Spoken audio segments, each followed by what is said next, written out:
Hello everyone, welcome back to my channel. Previous video में मैंने आप लोगों को लिमिट क्लॉज के बारे में बताया था। ये इसके कुछ की पॉइंट्स हैं। ओके, सो आज का हमारा टॉपिक है views, my school views. So views क्या होता है? एक वर्चुअल टेबल होता है जो कि डेटा को देखने के लिए यूज़ करते हैं। इससे ज़्यादा टेबल का डेटा हम शो कर सकते हैं with the help of views. Okay, और ये डेटा को स्टोर करता है वर्चुअली और इसमें कॉलम और रोज होते हैं। ओके, सो क्रिएट व्यू देख लेते हैं क्या होता है।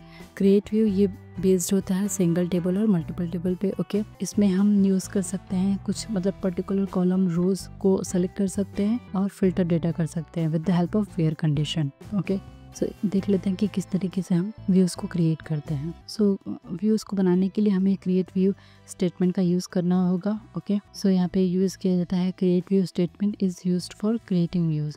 सो यहाँ देखिए सिंटैक्स है create view view name as select column 1 column 2 from table name where condition. Okay, so let's open your terminal. As you can see here this is the students table. इस टेबल का हमें view create करना है। Okay, सो मैं यहाँ पे query लिख रही हूँ। आई am writing here query create view name, so I am writing here new view as select column name, so I am writing here id comma name from students।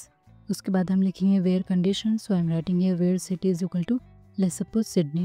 query create means हमारा view create हो चुका है। so let's check it with select stick from new view। as you can see here यहाँ पे देखिए ये id और name का सारा डेटा शो कर रहा है, लेकिन ये सिर्फ 3 रिकॉर्ड शो कर रहा है बिकॉज हमने यहाँ कंडीशन लगाए हुए है कि सिटी सिडनी होना चाहिए।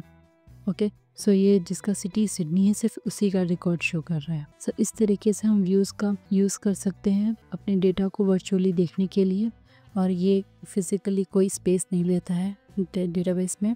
ओके, इसके लिए एक एक्चुअल टेबल होना ज़रूरी है। Let's talk about with another example. As you can see here this is the employees table. यहाँ पे मैं क्वेरी लिख रही हूँ क्रिएट व्यू व्यू का name, so I am writing here employee view as select column name, so मैं यहाँ पे लिख रही हूँ id comma name comma age comma city from employees where department is equal to let's suppose CS। Okay, check कर लेते हैं इसको। select asterisk from employee view। as you can see here यहाँ पे देखिए सारा डेटा शो कर रहा है ID नेम एज और सिटी का, लेकिन यहाँ कंडीशन है कि डिपार्टमेंट CS होना चाहिए, तो ये हमें सारा डेटा शो कर रहा है डिपार्टमेंट CS का।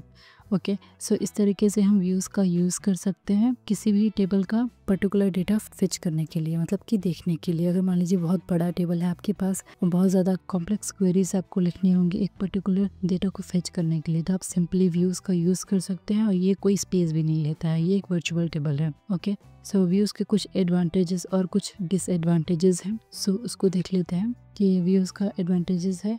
व्यूज़ में हमें सिंपली सेलेक्ट स्टेटमेंट लिखना होता है, कोई कॉम्प्लेक्स क्वेरीज नहीं लिखनी होती। ओके, और व्यूज़ में हम डेटा को लिमिट कर सकते हैं, मतलब सिर्फ हम रिक्वायर्ड डेटा को शो कर सकते हैं instead of showing all the personal information of the table. Okay, और व्यूज़ ये अवॉइड करता है मल्टीपल डिक्लेरेशन और writing same queries and again and again, मतलब सेम क्वेरीज आपको बार बार नहीं लिखनी होंगी, सिंपली आप व्यूज़ का यूज़ कर लीजिए। Okay, so these are some disadvantages of views का क्रिएट नहीं कर सकते हैं टेम्परेरी टेबल्स पे। ओके, इसके लिए एक्चुअल टेबल का होना ज़रूरी है, और इसमें आप ऑर्डर बाई क्लॉज का यूज़ नहीं कर सकते विदाउट फॉर एक्सिमल और ऑफसेट और लिमिट के। Okay, so these are some advantages and disadvantages of views. अगर आपको कोई भी क्वेरी है इससे रिलेटेड तो आप मेरे से कमेंट सेक्शन में पूछ सकते हैं। Please like share subscribe to my channel. Thank you for watching.